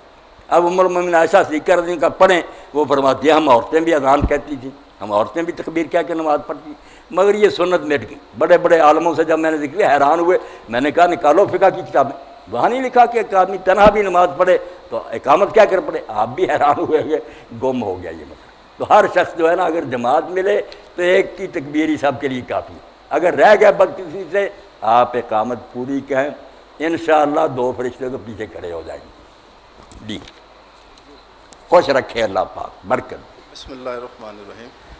مولانا صاحب میں نے آپ سے یہ پوچھنا ہے کہ آج کل بعض بچوں میں خون کی ایسی بیماریاں ہوتی ہیں کہ وہ نہ تو دوائی سے آرام آتا ہے نہ ان کے لیے کوئی دعائیں ہیں، وہ بچے ایڑیاں رگڑ رگڑ کے مر جاتے ہیں۔ تو اللہ تعالیٰ نے جو انسانوں سے شفا کا وعدہ کیا ہے ان بچوں کے لیے خانہ کعبہ میں بھی دعا کی گئی، مسجد نبوی میں بھی دعا کی گئی۔ مثلا ایک بیماری ہے تھیلیسیمیا، اس میں بچوں کو ہر 10 دن بعد بلڈ لگتا ہے اور ان کی زندگی کا انحصار اسی پہ ہے۔ تو میں یہ پوچھنا چاہوں گا کہ اللہ تعالیٰ نے جو کہا ہے کہ میں شفا دیتا ہوں، کہ جب آپ مجھ سے رجوع کرتے ہیں، آپ بیمار ہوتے ہیں تو میں آپ کو شفا دیتا ہوں، تو میں یہ آپ سے پوچھنا چاہوں گا کہ اس کے متعلق آپ کیا فرمائیں گے؟ واقعی پریشانی پیدا ہوتی ہے، انسان جو اس کی نظر ہے تھوڑی دور تک، یہ جب ایسے حالات سے دوچار ہوتا ہے تو بہت گھبراہٹ کا شکار ہو جاتا ہے، بہت غلط سوال بھی پیدا، کئی لوگ اسی طرح دہریہ مرتد ہو جاتے ہیں کہ اگر کوئی خدا ہوتا تو یار یہ بری حالت اس بچے کی، اتنے چند دنوں کا نہ کہ اس کا گناہ، تڑپ تڑپ پر مر رہا اور بری حالت ہے۔ تو اسی پر مولانا مودودی رحمۃ اللہ علیہ نے ایک مضمون نہ کوتا نظری لکھا تھا کہ ہمیں تھوڑی دور تک نظر آتا ہے، اس لیے شکایتیں پیدا ہوتی ہیں۔ اگر عرش عظیم سے تحت صراط تک، رضل سے ابد تک ساری دنیا ہمارے سامنے ہو نا، جس طرح اللہ کے ہیں، وہ پوری مثل اس کے سامنے جانتا ہے کہ کون سی چیز مناسب ہے، دکھ بہتر ہے یا سکھ بہتر ہے، وہ چیزیں ہماری نظر میں نہیں نہ ہوتی۔ مگر اس کے لیے ایک واقعہ اللہ تعالیٰ نے بیان فرمایا تھوڑا سا کہ صرف 3 باتوں سے پردہ اٹھایا گیا تو موسیٰ علیہ السلام کو بھی ہوش آ گیا۔ خضر علیہ السلام نے بچہ مار دیا، دیوار ان لوگوں کی بنا دی جنہوں نے کھانا تک نہیں دیا تھا۔ موسیٰ علیہ السلام نے کہا انہوں نے نامرادوں نے ہماری مہمانی نہیں کی اور آپ مفت میں ان کی بناتے پھرتے ہیں دیواریں، اور کشتی توڑ دی ان لوگوں کی جنہوں نے کرایہ نہیں لیا تھا، مفت سوار کیا تھا۔ کہنے لگے عجیب بات ہے، انہوں نے اتنی نیکی کی، آپ کا ادب کیا کہ آپ اللہ کے پیغمبر ہیں، کرایہ نہیں لیا، آپ نے تختہ توڑ دیا۔ انہوں نے کہا صبر کرو۔ بعد میں جب بتایا کہ طے میں یہ ہے، اوپر سے یہ چیزیں بری نظر آ رہی، موسیٰ علیہ السلام نے کہا واقعی جو اللہ کرتا ہے بہتر ہے۔ تو یہ بات میرے بھائی نے پوچھی، واقعی ہماری نظر کے مطابق تو یہ غلط ہی نظر آتا ہے کہ یہ معصوم بچے کو اتنی تکلیف کیوں، مگر بہت اس میں راز، بہت فائدہ ہے، وہ اللہ جانتا ہے۔ میں صرف جو بالغ ہیں ان کی مثال دوں گا کہ حضرت عیسیٰ علیہ السلام سے ایک شخص نے سوال کیا کہ یہ مادر ذات جو بچے اندھے پیدا ہوتے ہیں ماں کے پیٹ سے، یہ ماں کے کسی جرم کی سزا ہے یا باپ کے کسی گناہ کا بدلہ ہے، یہ بچے کیوں دنیا میں دھکے کھانے کے لیے اندھے پیدا ہوتے ہیں؟ بڑا سوال، کوئی لولے لنگڑے پیدا ہو جاتے۔ تو عیسیٰ علیہ السلام نے جو بات کہی وہ سونے کے حرفوں سے لکھنے کی قابل، پیغمبر ہی یہ کہہ سکتا تھا۔ آپ نے فرمایا یہ ساری جو ہے نا ظاہری تکلیفیں نظر آتی ہیں، مگر اس سے جو ایک بہت بڑا کام اللہ لیتا ہے نا وہ آپ لوگوں کی نظر میں نہیں ہے۔ وہ کیا ہے؟ کسی عالم کی 1000 کتاب میں اور درس بھی وہ اثر نہیں کر سکتے جو ایسے بندے کو ٹھوکریں کھاتے ہوئے اندھے کو دیکھ کر اگر آدمی دل بیدار رکھتا ہو تو سیکھ سکتا کہ اگر میرا بھی یہ حال ہوتا تو کس طرح گاڑیاں آ کر میرے ساتھ ٹکرا دی، کس طرح میں بازاروں میں گرتا پھرتا۔ تو فرمایا اللہ نے یہ نابینے اس لیے پیدا کیے ہیں تاکہ آنکھوں والوں کو سجائی دے، جن کی آنکھیں ٹھیک بنائی ہیں نا ان کے استاد پھرتے ہیں، یہ ان کی حماقت ہے کہ یہ ہنستے ہیں، یہ ٹھٹھے کرتے ہیں، سوچتے نہیں کہ یہ سرکاری ڈیوٹی دے رہے ہیں، بین بولے بتا رہے ہیں کہ بچہ اللہ ایسے بھی پیدا کر سکتا تھا اگر تندرست بنایا۔ اللہ کے رسول علیہ السلام کا اسوہ آپ کے سامنے، جب کسی دکھیے کو دیکھا، کسی کا قد چھوٹا دیکھا تو حضور نے مذاق نہیں اڑایا، اسی وقت سجدے میں گر گر اللہ سے کہا الحمدللہ الذی عافانی مما ابتلاک، جس مصیبت میں اپنے اس بندے کو اللہ نے ڈالا ہے شکر ہے اللہ نے اسے مجھے محفوظ رکھا، وفضلنی علی کثیر ممن خلق تفضیلا، اور اپنی بہت سی مخلوق سے مجھے اچھا بنایا، ورنہ مجھے بھی اس طرح ٹھوکریں کھانے والا، اور اس کا پھر ان کو بدلہ دے گا۔ جو بچے مر جاتے ہیں ایسے ان کو کیسا انعام ملے گا؟ چھوٹی عمر میں تکلیف میں مریں گے ویسے۔ اب صدمہ تو بہت ہے کہ ایک باپ کی یا ماں کی گود میں ایک بچہ آیا، ابھی وہ خوشی ہو رہے تھے، اس کی جان قبض ہوگی، تو اللہ فرشتوں سے پوچھتا حدیث پاک میں، حالانکہ سب جانتا کہ تم نے میرے بندے کے دل کا چین اور اس کی آنکھوں کا نور چھین لیا، اتنا پیارا تھا ان کا بچہ، جان لے آئے ہو، میرے اس بندے نے کیا کہا؟ اللہ فرشتوں سے کہنا چاہتا کہ جن پر تم نے کہا نا فساد کریں گے، ٹھیک ہے فساد والے ہی پیدا ہوئے، جہنم میں جائیں گے، مگر ایسے بندوں کا ذکر کرو۔ کبھی جبریل اور میکائیل نے یہ امتحان دیا کہ بچے کی جان تم قبض کر آئے، اس کی آنکھوں کا نور چھین لائے، اس کے دل کا چین، کیا میرے بندے نے کہا؟ تو فرشتے کہتے ہیں اللہ اس نے الحمدللہ کہا، گلہ نہیں کیا انہوں نے، اس نے کہا میرا رب جو کچھ کر۔ اللہ تعالیٰ فرماتا جنت میں ایک محل بنا دو اور اس کا نام بیت الحمد رکھ دو، میں اس کو الاٹ کروں گا۔ ایسی مصیبت کے وقت بھی تیرے دل میں گلہ نہیں پیدا ہوا اور تو نے کہا جو اللہ کرتا ٹھیک۔ تو دعائیں جو قبول کرتا وہاں اللہ کہتا ہے جس کی چاہتا ہے، اس کے بھی ضوابط ہیں، یہ نہیں کہ ہم جو کہتے جائیں ڈکٹیشن ہے اللہ کے نام، اللہ مانتا ہی جائے پھر اللہ نہ کہا ہمارے ماتحت ہو گیا، ایسا نہیں میرے بھائی ہوگا۔ ہم دعا کریں گے، ہمیں حکم ہی ہوگا کہ تم مانگتے جاؤ، معاملہ اللہ اس فائل پر لکھے گا، 3 کاموں میں سے ایک کام ہوگا ضرور، دعا رائے گا نہیں جائے گی، آپ کے منہ سے نکلی اس وقت ہے جب قبول ہونی، یہ پلے باندھے، اگر قبول نہ ہونا ہوتا اس کا زبان سے ہی نہ نکلنے دیتا۔ کتنے حرامی پھیر رہے ہیں دعا نہیں کرتے، فرمایا دروازے قبولیت کے کھلے ہیں تو تب دعا تیری زبان سے نکلی ہے، مگر وہ قبول کس طرح ہوگی یہ اللہ خود بہتر 3 شکلیں، یا تو وہی چیز دے گا جو تم مانگ رہے، جلد بازی نہ کرو، یہ نہ کہو بھی مانگتے جاؤ، دروازہ کھٹکھٹاتے جاؤ، کھل جائے گا، اور اگر وہ بات مناسب نہیں، تم سمجھتے اچھی ہے بیٹا مل جائے، یہ نہیں جانتے کہ جوانی سے آگے جب گزریں گے ہم، یہ جوان ہوگا ہم بوڑھے ہیں تو یہی بچہ وہ برتاؤ کرے گا، ہم کہیں گے اس بچے کی بجائے تو اللہ پتھر دے دیتا۔ میں نے باپوں کو سنا تو فرمایا کہ رو گے پھر تم چھوڑو کون سی چیز، اس کی بجائے میں کوئی بہتر چیز دے دوں گا، یا کوئی مصیبت جو قسمت میں لکھی ہے وہ ٹال دوں گا۔ تم سمجھتے رہے قبول نہیں ہوئی، ہو گئی، اگر نہ ہوتی مصیبت آ رہی تھی، یہ دعا راستے میں کھڑی ہو گئی۔ اور تیسرا فرمایا اگر اس دنیا میں منظور نہیں، قربان جائیں اللہ کی رحمت کے اور اللہ کے رسول کے ارشادات کے، فرمایا بے فکر ہو جا، اللہ فائل میں رکھ لیتا ہے، قیامت کا دن آئے گا کہے گا دنیا میں قبول کرنی نہیں مناسب تھی، وہ پڑی ہے پینڈنگ، یہ جنت ہے، جو اس کی نعمت اس دعا کے بدلے چاہتے لے لو۔ تو جن کی یہاں مانی گئی نا یہ سارے پچھتائیں گے کہ نہ وہاں مانی جاتی، یہاں کے لیے پڑی ہوتی تو آج مزے کرتے، وہ کیا تھی دنیا کی فانی۔ تو آپ بے فکر ہو جائیں، اللہ رحیم ہے، حکیم ہے، مہربان۔ ماں باپ کو بچے کی تکلیف سے اس طرح دکھ ہوتا، وہ تو رحم الرحیم، وہ کیوں نہیں محسوس کرتا، وہ تو سارے علم کا مالک ہے، مگر اس مصیبت میں بھی کوئی بلا ہوتا، کبھی کڑوی دوائی بھی فائدہ دیتی ہے، کبھی میٹھا شربت دیتا۔ تو یہ بیماریاں مصیبتیں کڑوے گھونٹ ہیں شفا بھائی، مگر یہ پیتا کوئی نیک بندہ ہے۔ اسی لیے نیک لوگوں نے کہا تم تو یار نعمتیں ڈھونڈتے ہو، ہم تو اللہ کی طرف سے مصیبتیں آتی ہیں تو استقبال کرتے ہیں کہ اللہ خوش ہوا تو پیاروں کی طرح چھیڑا نا، ہاں یار کا تیر یار کی طرف آیا، مگر یہ عارف مانتا جو اللہ کو پہچانتا، بیوقوف تو رونے لگتا، مصیبت بھی نہیں چلتی، گناہ اپنے پلے پالے، اگر وہ مانے سبحان اللہ جو تو کر رہا پاک، تو نہیں غلط کرتا، تو مصیبت ٹلے نہ ٹلے سکون ملے گا۔ اور اس کے عوض جو ہوگا کیسے ہیں امیر المومنین عمر ابن خطاب رضی اللہ تعالیٰ فرماتے ہیں یار میں صبح کے وقت اٹھوں نا، بیمار ہوں یا تندرست، مجھے کوئی کبھی پریشانی نہیں، بیماری بھی مجھے اتنی پیاری ہے جتنی تندرستی، کیونکہ میں نہیں جانتا کہ ان دونوں میں سے میرے لیے کون سی ہے بہتر ہے، وہ زیادہ بہتر جانتا۔ اور ساتھ ہی کہتے تھے کہ ہر مصیبت میں مجھے 3 نعمتیں نظر آتی ہیں، پلے باندھو، ایک مصیبت کیا، ایک نعمت کیا، فرماتا میں حضرت عمر نے فرماتے میں کہتا ہوں کہ مصیبت دنیاوی ہے مادی، دین میرا بچا ہوا ہے، ایک انعام تو یہ۔ دوسرا فرمایا میں دیکھتا ہوں کہ اس سے بڑی مصیبت بھی آ سکتی تھی، الحمدللہ چھوٹا ایکسیڈنٹ ہوا، اس سے بڑا ہو جاتا پھر کیا بگاڑ لیتا۔ اور تیسرا فرمایا جب ثواب دیکھتا ہوں نا، انما یوفی الصابرون اجرهم بغیر حساب، مرتے دم تک بھی اگر دکھی رہوں گا چند روزہ بات ہے، جو اس کے بدلے میں اللہ ان گنت ثواب دے گا جو کسی کمپیوٹر میں، یہ ہیں حضرت عمر رضی اللہ تعالیٰ۔ اس لیے اللہ کی ہر شے میں رحمت کو پہچانو، وہ ظلم نہیں کرتا، کیوں ظلم کرے گا؟ مگر ٹیکہ بھی کبھی لگانا پڑتا ہے، ڈاکٹروں کو آپریشن بھی کرنا پڑتا، وہ بہتری کے لیے کرتے جی ضروری سو. جو لوگ جینس اجناس وغیرہ کا کاروبار کرتے ہیں ان کو کتنے دن اور کتنی مقدار میں ذخیرہ کرنے کا حکم؟ ماشاء اللہ.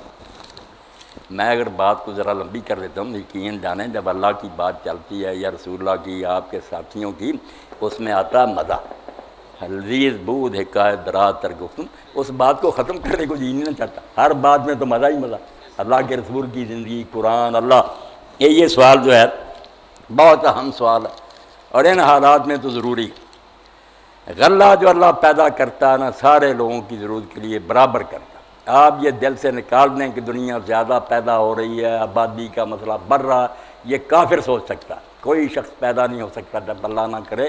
اور اللہ ایسا ظالم نہیں کہ اس کے پاس رزق نہیں. آپ کے پاس مجھے کھلانے کے لیے کوئی نہیں، کیوں دعوت دیں گے؟ اللہ اس دنیا میں بین بلائے بلاتا ہے بندوں کو، اگر اس کے پلے رزق نہیں کیوں بلائے؟ کافر ہیں جو کہتے ہیں رزق نہیں ہے. سوال سائلین، اللہ نے زمین میں روزی سب کے لیے برابر پیدا کی ہے. تم اولاد آدم صحیح نہیں بانٹتے. ایک ارب پتی ہو کر بیٹھ گیا، کیوں اس نے زیادہ دولت رکھی؟ اس کے بھائی مر رہے ہیں کیوں نہیں دیتا؟ اگر اس کے پاس زمین تھی اور غلہ پیدا ہوا کیوں نہیں اس نے ضرورت کے مطابق جو چاہیے تھا گھر رکھتا، باقی بازار میں بیچ دیتا اور کہتا آج ہی بیچو. میں نہیں روکنا چاہتا، میرے بھائیوں کو سستا اگر ملے گا خوشی ہوگی مجھے. میں ایک واقعہ آپ کی خدمت میں عرض کرتا ہوں. تفسیر ہے امام قرطبی کے الجامع لحکام القرآن، 20 جلدیں. سورہ مزمل پر جب گئے، سورہ مزمل کا دوسرا رکوع آپ دیکھیں. یہ روزی کمانا اتنی عبادت ہے، یہ دنیاوی دھندا نہیں. آپ میں سے کوئی دکان کرتا ہے، زمیندارہ کرتا ہے، کوئی ملازمت، یہ سب عبادت ہے. جیسے مسجد میں نماز عبادت، یہ عبادت ہے اگر حلال طریقے سے ہو. وہاں اللہ تعالیٰ نے پہلے کہا کہ اللہ کے رسول آپ اور آپ کے ساتھی 2/3 رات، آدھی رات، تہائی رات کھڑے ہوا. پہلے تہجد بہت بڑی تھی، بعد میں یہ اتارا. کیا میں جانتا ہوں کہ تم میں سے بیمار بھی ہیں، تم میں سے جہاد بھی کرنے والے ہیں. اوارون یضربون فی الارض یبتغون من فضل اللہ. کچھ جو ہے نا ان کو زمین میں بھی چلنا پڑنا پڑے گا روزی کی تلاش میں. روزی کی تلاش کو جہاد کے ساتھ نفی کیا. فرمایا اس لیے میں نے تہجد گھٹا دی ہے. اب جتنی آسانی سے ہو سکے پڑھ لیا کرو، یہ کام زیادہ اہم ہے. رزق تلاش کرو، جہاد کرو، بیماروں کو سنبھالو. تو اس کے تحت لکھتے ہیں قرطبی رحمۃ اللہ علیہ کہ اللہ کا فضل تلاش کرنا یہ نہیں کہ جونکے بن کر بیٹھ جاؤ اور وہاں ہی ٹیلی فونوں پر سودے کرو، نہ دینا نہ لینا. چیز ابھی تیار نہیں ہوئی تم نے سودے کر لی، اس نے آگے سودے کر لیے. 10 روپے کی چیز اصل صارف تک پہنچتے پہنچتے 100 کی کر دی تم نے. اور کیا تمہارا ہنگ پھٹکڑی لگا؟ سب رزق حرام ہے، صرف سود ہی حرام نہیں، یہ سارا دھندا حرام ہے. جب تک تمہارے پاس چیز نہیں آتی تم پیسے ادا نہیں کرتے، آگے بیچنے کا حق ہی نہیں. یہ غیر حاضر سودے حرام کمانے کے لیے کیا اس میں تم نے ڈالا؟ آپ ذرا حیرانی سے دیکھیں گے اللہ کے رسول نے تو اس کو ناجائز کر دیا. یہ ڈھیری پڑی ہے، سودا ہو گیا، میں نے خرید لی، وہاں سے اٹھائی نہیں میں نے. اسی وقت دوسرا آدمی کہتا ہے آپ نے 10 روپے میں خرید لی، میں 11 دیتا ہوں. حضور نے فرمایا حرام ہے. کیا اس میں پڑ گیا کہ 1 روپیہ نفع لے رہا؟ وہاں سے توڑ کر اٹھا، دوسری جگہ لے جا، کچھ داخل کر حصہ اپنا، پھر حق بنے گا تجھے لینے. تو یہ حرام داخل کر لیا، مہنگائی کر لی. تو قرطبی فرماتے ہیں کہ ایک تاجر نے واسط کا تھا، اپنے غلام سے کہا کہ میرا یہ مال لے جا بصرے اور وہاں پہنچ کر اسی دن بیچ جانا. یہ مومن کی بات ہے. وہ جب وہ وہاں پہنچا تو وہاں کے تاجروں نے کہا کہ ابھی نہ بیچو، خبر پھیلی ہوئی ہے کہ یہ مہنگی ہو جائے گی. 2-4 دن اس نے نہیں بیچی. 2-4 دن کے بعد بیچی، 20,000 نفع کمایا.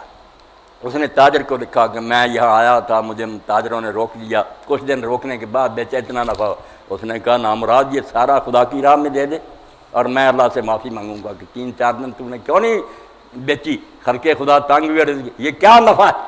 مردار مجھے کھلا رہا. یہ 20,000 یا اللہ کی راہ میں دے دے اور پھر بھی اللہ سے میں معافی مانگوں گا. جاتے ہی بیچنی تھی، بے شک ایک آنا ہی نفع ہوتا.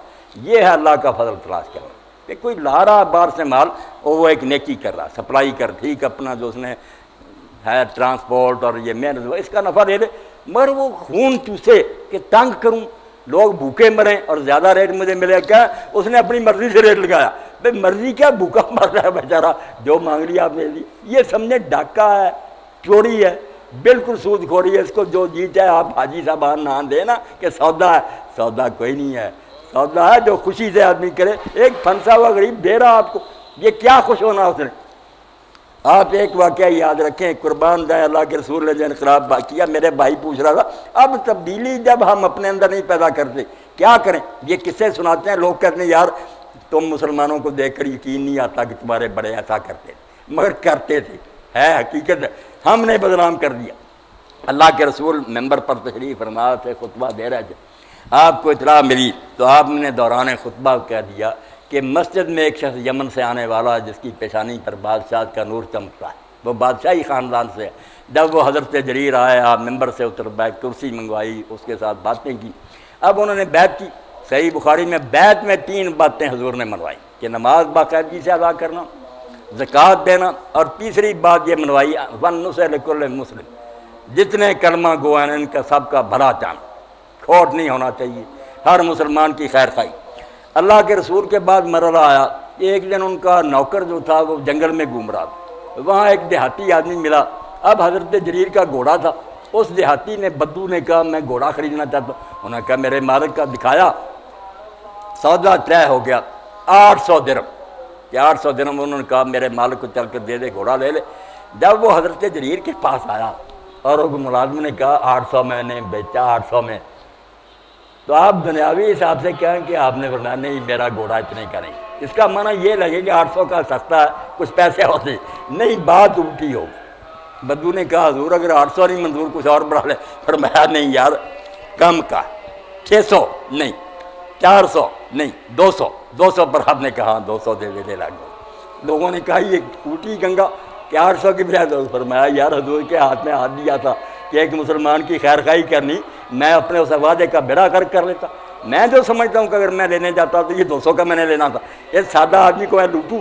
اس لیے میرے بھائی یہ کاروبار نہ کہ نہ تجارت، نہ رزق حلال، نہ عمرے، نہ حج، سب حرام ہے۔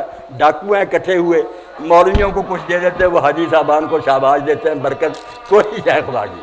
آپ اللہ کے لیے تھوڑا نفع لیں، نہ بھی لیں۔ امام غزالی رحمۃ اللہ علیہ فرماتے ہیں کئی نیک لوگوں نے دکانیں کھولی تھی کہ اگر نقد پیسے غریب کسی کو دینا اس کی عزت نفس مجروح نہیں لیتا، انہوں نے کہہ دیا ادھار دینا، اور اپنے منشیوں کو کہہ دیا مانگنے نہیں جانا۔ میں نے یار یہ لینے کے لیے نہیں دکان کھولی، بہانہ بنایا کہ چلو سودا لے جائیں، اس بہانے میں خیرات کرنا چاہتا ہوں، ویسے نہیں انہوں نے لینا۔ اس بات کیا کریں، جو اسلام تھا وہ میرے پلے بھی آ، وہ ہے کتابوں میں، مسلمان چلے گئے قبروں میں، رو رہا ہے کہ یہ دین تھا، دین ہوتا تو حالت یہ نہ ہوتی کہ یہود ہمیں جوتیاں مارن۔ اب کہتے ہیں کارٹون بن گیا، وہ کارٹون سے بننے آپ کے نبی کی کیا عزت ہونی تھی جب آپ کے حاکم جا کر ان کے قدموں میں سجدے کرتے، حکمران منتیں کرتے ہیں امریکہ جا کر، انہوں نے ذلیل ہی کرنا، ورنہ ہمارے پیغمبر کی طرف بری نظر سے کچھ دیکھ سکتا اگر مسلمان جیتے ہوتے؟ ہمارا تو سب کچھ اللہ کے رسول ہیں، مگر یہ سارے دن اس لیے دیکھنے پڑے کہ ہم نے حضور کا طریقہ چھوڑ دیا، دنیا میں رسوا ہو گیا۔ علامہ اقبال نے شکوہ کیا تو جواب شکوہ اپنی طرف سے لکھا، مگر اللہ کی ترجمانی کی۔ اللہ نے کہا وہ معزز سے زمانے میں، اقبال جو تو کہتا نا ہمارے بڑے یہ تھے، وہ معزز سے زمانے میں مسلمان ہو کر اور تم خار ہوئے تار کے قرآن ہو کر، تمہیں قرآن چھوڑ دیا، اب ذلیل نہیں ہونا تو اور کیا ہونا؟ میں کیوں فرشتے بدر میں اگر بھیجے تھے وہ بنے سے اس لائق کہ میں مدد کروں؟ فضائے بدر پیدا کر، فرشتے تیری نصرت کو اتر سکتے ہیں گردوں سے، کتار اندر کتار اب بھی۔ فرشتے کو ریٹائر ہوگا اسی طرح بیج لگائے کھڑے، مگر مدد کن کی کریں؟ ان ڈاکوؤں کی کہ مہنگا کر رہے ہیں اور اناج چھپا لیتے ہیں اور چیزوں میں ملاوٹ کر کے بیچتے ہیں، کم تولتے ہیں اور کہتے ہیں یہ رزق کما رہے ہیں، رزق نہیں کما رہے ہیں، ڈاکہ تو نہیں کر رہے آپ۔ جی اذان سنیں، اذان سنیں، اللہ اکبر، اللہ اکبر، اللہ اکبر۔ نشست جاری رہے گی اور یہاں پہ نماز کا اہتمام کیا گیا ہے۔ کیا نماز پڑھ لیں؟ اذان کا جواب بھی دے جو رہے ہیں، نماز پڑھنا چاہتے ہیں وہ نماز پڑھ لیں، اور جو یہاں پڑھنا چاہتے ہیں وہ بیٹھیں۔ اللہ آپ لوگوں کو خوش رکھے، آپ میرے بھائی ہیں، بزرگ ہیں، خوشی ہوتی ہے آپ کے ذریعے مجھے بھی اللہ رسول کی باتیں کرنے کا موقع ملتا ہے، اللہ قبول فرمائے۔ اللہ اللہ اکبر، اللہ اکبر، اشہد ان لا الہ الا اللہ، اشہد ان محمد رسول اللہ صلی اللہ علیہ محمد آل محمد محمد۔ بس آپ دوست نا یہ غنیمت سمجھیں، جو میر تقی میر نے کہا نا، میر جمع ہے احباب، درد دل کہہ لے یہ التفات دل دوستاں رہے نہ رہے، کون جانتا کہ میں نہیں ہوں گا یا آپ نہیں پھر مجھے مل سکیں گے۔ اگر ہم یہاں اکٹھے ہیں تو 10-15 منٹ بھی اللہ رسول کی بات کر لیں، یہ ہمارے کھاتے میں اگر لکھا جائے تو اللہ قبول کر لے، یہی بڑی بات دی۔ اسلام میں بندگی یا پرستش نماز اور دعا کے علاوہ اور کون سے عوامل ہیں جن سے بندگی یا پرستش ظاہر ہوتی؟ بہت اچھا سوال ہے۔ جو اللہ تعالیٰ نے قرآن میں کہا نا کہ ہم نے جنوں اور انسانوں کو اپنی عبادت کے لیے پیدا کیا، اب عبادت کا مفہوم ہو گیا تنگ۔ ہم نے یہ مسجدوں میں جا کر سن لیا اور بیٹھ گئے کہ نماز، روزہ، حج، زکوٰۃ، اللہ خیر صلاح، بس ہم نے اللہ کی عبادت کر لی، پھر ہم ہیں سیکولر اور لبرل، جو جی چاہے کمائیں کھائیں کریں۔ یہ ہو گئی خرابی۔ یہ دین اور دنیا دو خانے بنا لیے، وہ ہمارا فرض ہے، یہ ہمارا پیشہ ہے۔ ملعون لوگوں کی یہ تقسیم ہے۔ آپ کی پوری زندگی عبادت ہے، غلامی۔ عبادت کا کیا معنی؟ غلامی۔ آپ ہر وقت غلام ہیں، بچوں میں بیٹھے ہوئے بھی غلام ہیں، ان قوانین کے پابند ہیں جو اللہ نے اتارے۔ جس طرح وضو نماز کے بارے میں آپ پوچھتے ہیں کہ یہ کروں گا وضو رہے گا، اسی طرح پوچھیں کہ یہ کام کروں گا میرا نکاح قائم رہے گا، اس طرح میں تجارت کروں میری دکان حلال رہے گی۔ آپ کسی وقت آزاد نہیں۔ ایک لمحہ بھی آپ نے کسی گھڑی سوچ لیا کہ میں اپنی مرضی کروں گا، آپ کی بندگی اور غلامی ختم۔ آپ تو طاغوت اور سرکش ہو گئے، اللہ تعالیٰ کے مقابلے میں باغی بن گئے۔ اس لیے عبادت کا دائرہ وسیع کر دیں۔ 24 گھنٹے آپ خدا کی عبادت میں ہیں۔ میں نے جیسے عرض کیا، حلال کما کر بچوں کے منہ میں دیتے ہیں وہ بھی صدقہ لکھا جاتا، اور ایک شخص نماز مسجد میں پڑھتا ہے، ہو سکتا ہے وہ مشرک اور بے دین لکھا جائے کہ صرف لوگوں کو دکھانے کے لیے جاتا ہے، ڈھونگ رچایا ہوا کہ لوگوں کو لوٹوں، وہ بھی شرک کر رہا۔ یہاں یہ تقسیم نہیں کہ مسجد اور آگے گھر الگ ہیں، نیت کا معاملہ کہ آپ جو کام اللہ کے قانون کے مطابق نیک نیت سے کریں گے، وہ آپ کا اپنی بیوی کے ساتھ تعلق جو ہے اس کو بھی حضور نے صدقہ قرار دیا۔ حضرت ابو ذر نے کہا اللہ کے رسول یہ دنیاوی دھندا کہ آدمی یہ کام کرے، بات فرمایا ابو ذر اگر یہ خواہش حرام سے پوری کرتا تو گناہ ہوتا؟ کہا ہاں۔ تو جب حرام کو چھوڑا اور کہا جو اللہ نے میرے لیے حلال کیا ہے میں اس بیوی کے پاس جاؤں گا، اللہ کیوں صدقہ نہ لکھے گا؟ آپ کا تو یہ کام بھی صدقہ۔ یہاں دین دنیا کوئی الگ نہیں، صرف یہ ہے کہ آپ کام اپنی مرضی سے کر رہے ہیں یا اللہ کے حکم کو مان کر۔ بندگی، غلامی، بسم اللہ۔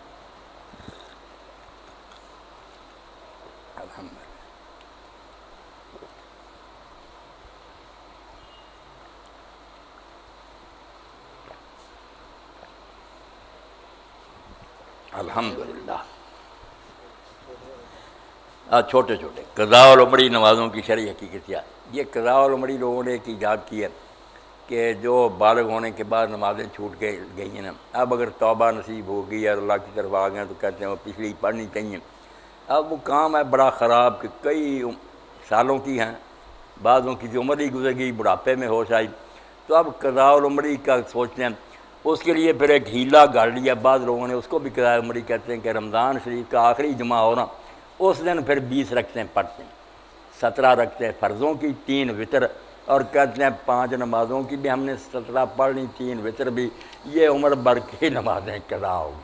فراڈ ہے، بالکل دھوکہ، ایسی قضاء عمری کوئی نہیں۔ یا تو آپ پوری پڑھیں جیسے امام کہتے ہیں، بہت امام کہتے ہیں پوری شروع کر دیں آج سے، بے شک اگلے دن ہی مر جائیں اللہ مان لے گا کہ اس نے یار کمی پوری کرنی شروع کر لی، صرف فرض ہی پڑھنے اور کچھ نہیں پڑھنا، 2 فجر، 4 ظہر، 4 عصر، 3 مغرب، 4 عشاء، ہر نماز کے ساتھ۔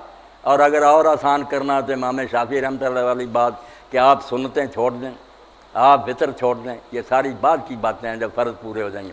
جو نماز شروع کریں نا اس کے ساتھ جو سنتے ہیں وہ سنتے سمجھ کر نہ پڑھیں۔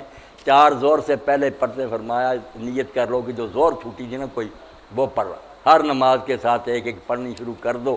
جب تسلی ہو جائے گی نا 8-10 سال میں کہ اب کچھ بڑھ ہی گئی ہوں گی، کم نہیں رہی، چھوڑ دینا۔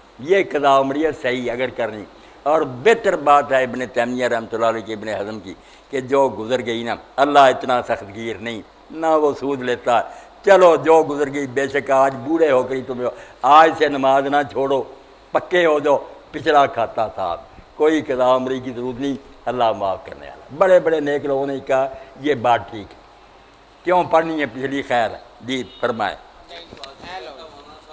نہیں کر لینے دیں، کر لینے تھوڑا سا۔ نسبت کے حوالے سے ہو رہا ہے، نسبت کیا چیز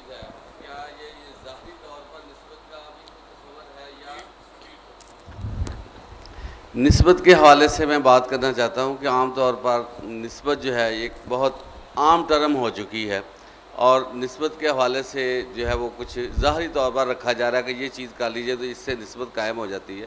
یہ نسبت کیا چیز ہے اور یہ کیسے قائم ہوتی ہے، یہ برائے مہربانی تھوڑا سا بتا دیں۔ میرے بھائی نے بہت اچھا سوال کیا۔ ان چیزوں میں آج کل ہم بہت پھنسے ہوئے ہیں اور ان کی عام اشاعت ہے، ہر جگہ یہی سن رہے ہیں، نسبت ہونی چاہیے، بیعت ہونی چاہیے، کسی سے تعلق ہونا چاہیے۔ یہ کوئی دینی کام نہیں اور دین کے خلاف بھی نہیں۔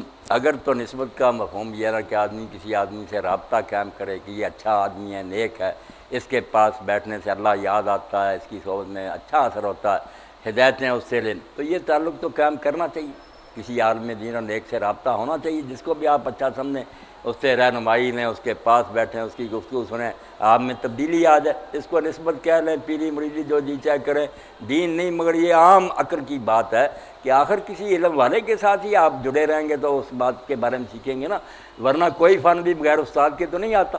اس لحاظ سے تو نسبت ٹھیک ہے، مگر جیسا عام تصور ہے نا کہ لوگ سمجھتے ہیں بس ایک کے ساتھ جڑ جاؤ، پھر بے شک تم کچھ ہو نا، وہ لے جائے گا، انجن کھینچ کر لے جائے گا ڈبوں کو، یہ بات غلط ہے۔ یہ تو نبی بھی نہیں کر سکتا کہ امت کام نہ کرے تو لے جائے، سب اپنے کیے کو بھگتیں گے، کسی پیر بیچارے کی کیا مجال ہے۔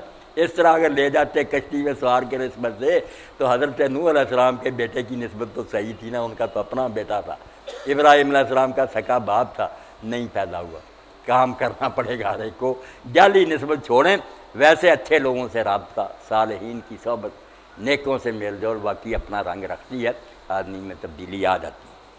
کئی ہمارے ہاں یہ گویے وغیرہ نا پتہ چلتا نا کہ طارق جمیل صاحب کی یا کسی نیک آدمی کی بات سنی، وہ چھوڑ گئے، سنگر ہونے کی بھی نمازی، بہت اچھی بات، کسی نیک آدمی کی وساطت سے انہیں دین نصیب ہو گیا تو یہ درست ہے۔ قرآن پاک کے بوسیدہ اوراق کو کس طرح طلب کر سکتے ہیں؟ قرآن و سنت کی روشنی میں بتائیں۔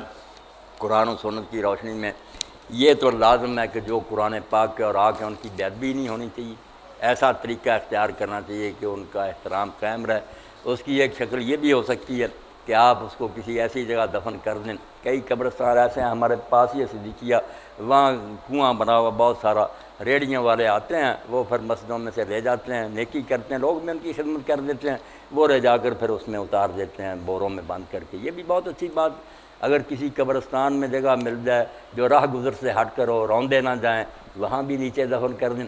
اور اگر اس کو ختم کر دیں جیسے حضرت عثمان غنی رضی اللہ عنہ نے کیا کہ قرآن مجید کے اوراق جلا دیے، وہ بھی ٹھیک ہے، مگر یہ لوگ ہیں جاہل، اگر کسی مولوی نے اسپیکر پر کہہ دیا کہ قرآن پاک کی توہین ہوئی ہے، مارے جاؤ گے، یہ نہیں سوچنا کہ اس غریب نے تو جلایا اس لیے کہ بے ادبی نہ ہو، آپ نے پھیلا دیا، اس نے قرآن کی بے ادبی کی۔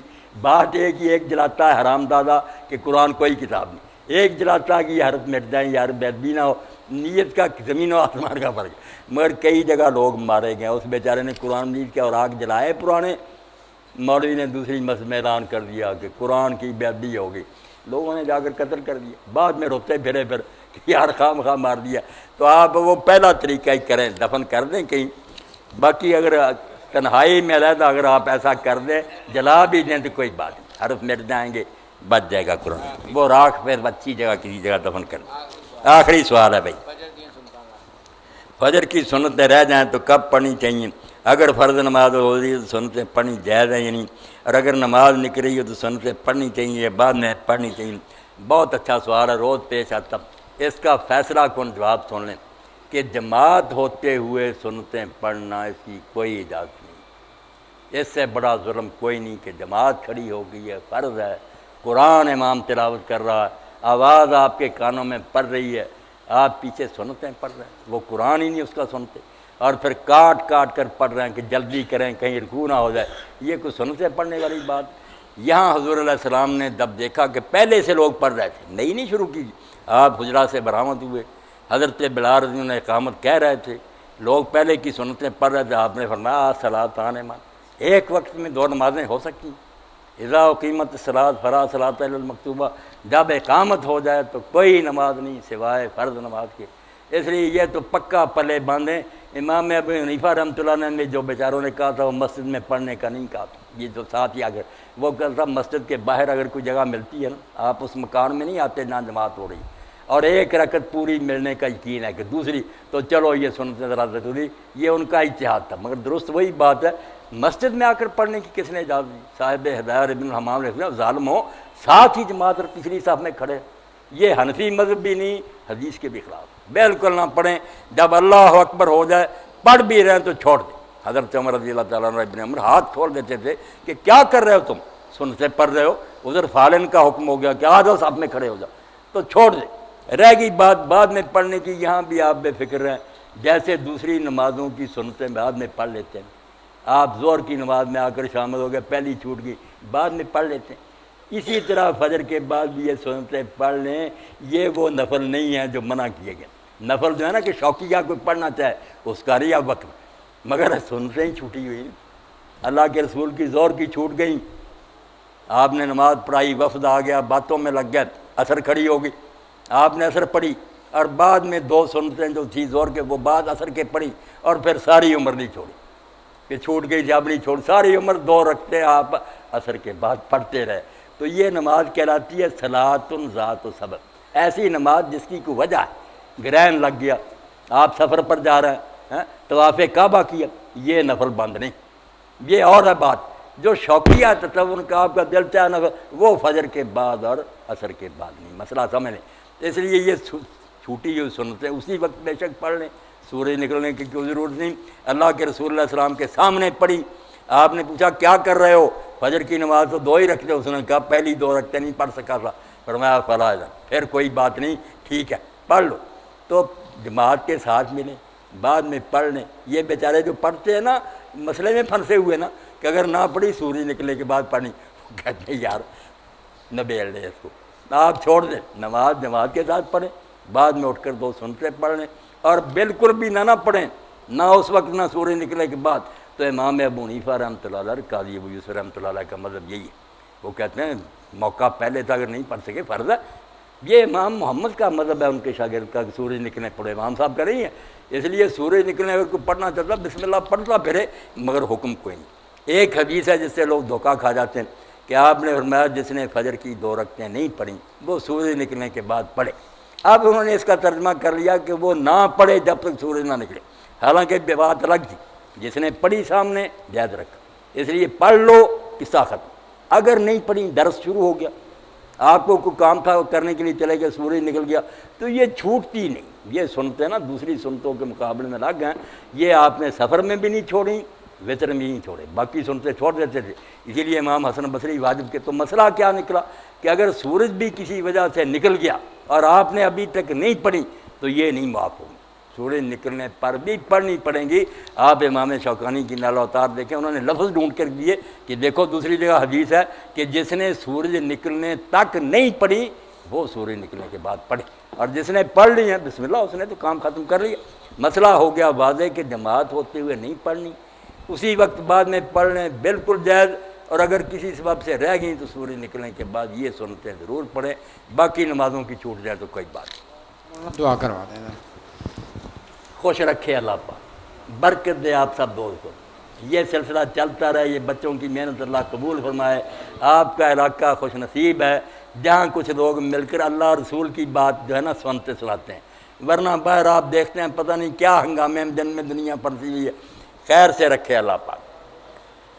الحمدللہ رب العالمین الرحمن الرحیم مالک یوم الدین والصلاۃ والسلام علی رسولہ الکریم سیدنا و نبینا و مولانا محمد وعلی آلہ و اصحابہ اجمعین۔ اللہم وفقنا لما تحب و ترضی واجعل آخرتنا خیرا من الاولی۔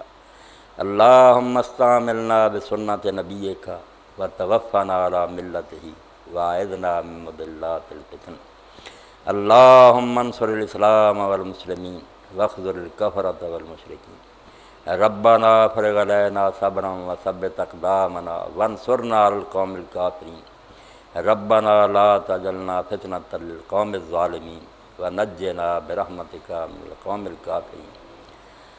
ربنا آتنا فی الدنیا حسنة وفی الآخرة حسنة وقنا عذاب النار۔ ربنا هب لنا من ازواجنا وذرياتنا قرة اعين واجعلنا للمتقين اماما۔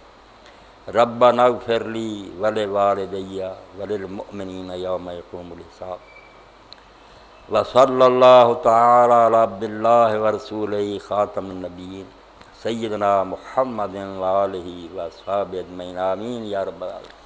خوش رکھے اللہ پاک، تندرستی دے، برکت دے۔